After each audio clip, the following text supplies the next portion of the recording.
there. I wanted to do a little update because on Thursday things were so very bad, and I put it out there. I mean, very small fraction, but I did put some of it out there, and people were concerned. So I wanted to go ahead and do a little update on how I'm doing. Now, Thursday, the depression did lend itself to my becoming over analytical and just panicked about a lot of things, and it bled into my personal life. I started having some panic issues and freaking out over some stuff, and I realized it became very apparent that it was not as bad as I was expecting this thing to be. It wasn't as devastating, and I'm going to ruin everything, and it's going to change everything, all that, that you expect it to be when you're in a depression, and you have to have a conversation with someone in your personal life over it. So that's good. Yesterday was all right.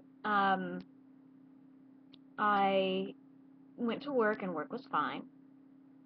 And then I went to an art thing, and just in the interest of keeping things general, and just in the interest of keeping things general, so that nobody is being put out there that doesn't want to be put out there. I went to an art thing with someone. Let's give them a name. Let's give them a name, but not a real name, because I'll forget the real name halfway through. Let's give them a name. Um, we will call this person uh, Artie McArtson. So, I got to go to an art thing with Artie McArtson, and one of my friends, or someone that I know, works at the museum, so she got us in for free. So that was really cool. I got to feel very elite there for a second. And so me and Artie McArtson get in for free, and the art was a bit of a bust, and not because it's bad art, but because it was all the same from the month before. There was like one or two new things. Everything else was the same. So that was a little bit disappointing. But we got in for free, and we got our pictures taken, and we had some drinks. And there was one installment that was new that was pretty cool, and it was a telephone thing. There was this round circle, or round table of telephones, and if you picked up a telephone, it sounded dead. Um, Unless you could find the one other telephone in this circle that one was connected to. They both had to be off the receiver in order for you to hear something live.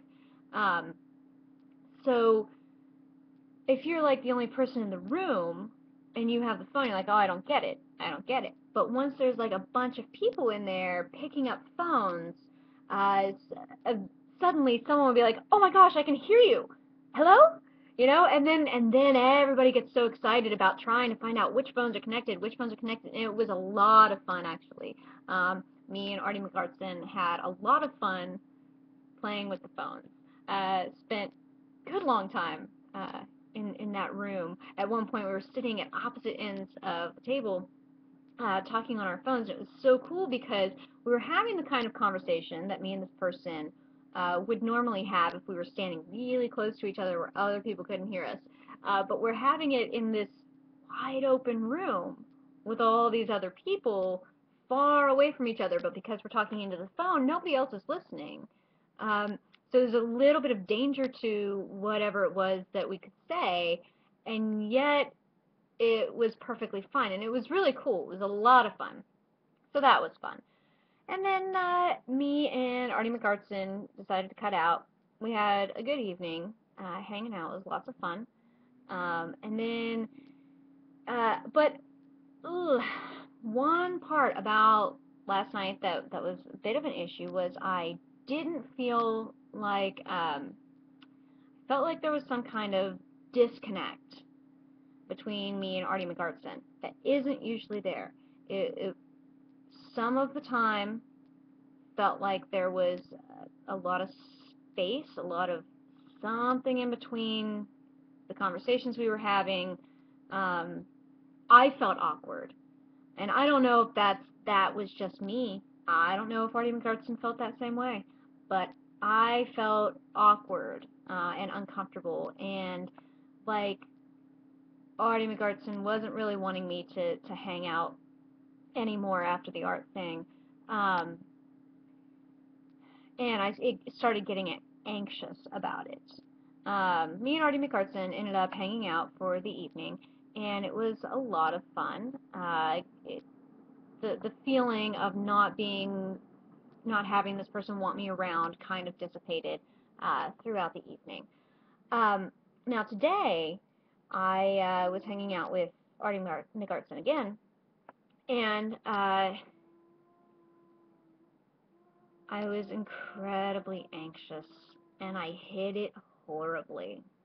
Horribly. I am certain, 100% certain, that Artie McArtson could read this all over my face. I was so anxious all day. I felt like I was a dud conversation-wise. I felt like if I were out on a date with Artie McArtson, this would be the one and only date. This would be the date that ended with a handshake at the door. That's how I felt all day. I felt like such a dud. And it was because when I woke up today, I woke up with a little bit of darkness that I didn't, I was trying to hide. I was trying to push it back and push it back and not be that person. And I don't know what exactly it was that I felt when I woke up. It was a little bit of maybe helplessness or hopelessness. I don't know. But again, when I was hanging out with Artie McArtson today, I felt the disconnect again. It's a disconnect in the conversation. I felt like they were distracted and I was anxious and I felt awkward again and like maybe I shouldn't be sticking around. I must have said in my mind about 1,000 times, well, I guess I should be leaving now. Well, I should probably go home now. Um, just because I felt awkward and I felt like this person was uh, dealing with me very well, very nicely, but I felt like they wanted to ask me to leave, but they didn't want to be rude. So, I toughed it out for a little bit, hung out with Artie McArtson, and then I was like, so, you want me to leave? And then there was the awkward response with, maybe it's about time. Oh my God. My life, my life, ladies and gentlemen. It's a TV show. It's a sitcom of some form. Anyway, so the depression is still there. It is lingering. There is something to it, and I don't know what it is. Um, Again, I was expecting when I hit that plummet on Thursday, I was expecting it to last, because usually when I plummet, it lasts a while. I'm talking weeks, sometimes months. There have been times where it has lasted 3 months. I could not believe, with as bad as it was on Thursday, that by Thursday night I was functioning, and that by Friday morning I was capable of getting up and going to work. Um, So that's good, but there's some tiny little cloud in the back of my mind, and it's kind of coming forward of the mind, um, and it's holding on. There's something there. Now, again, I'm smiling right now, and I'm laughing, and I'm functioning, and I was able to eat a little bit today, uh, so the depression isn't keeping me down. Um, Still there. The anxiety is the big thing. The anxiety is the big thing because I feel crushed. I feel like there's some kind of huge crushing weight on me. I feel like I can't breathe. Um, I'm pushing through it. I'm working through it. Wanted to give you guys the update though. I think that's basically it. Um, oh, update on my dad because I think I put that. Yeah, I put that out there about my dad being in the hospital. He is eating solid foods. Woohoo! And the the update that I had up until today, which was that Dad was eating solid foods, but that he was a little confused because he had been in the hospital, and they weren't sure if there was something wrong with the medications, or if it was his blood sugars being low, or if it was just the atmosphere, but he had been confused for a couple of days. Today, I called my mom, and she tells me that Dad is clear as a bell. He's doing great. So that's awesome. Okay, so that's the end of my talk for today. Alright, bye.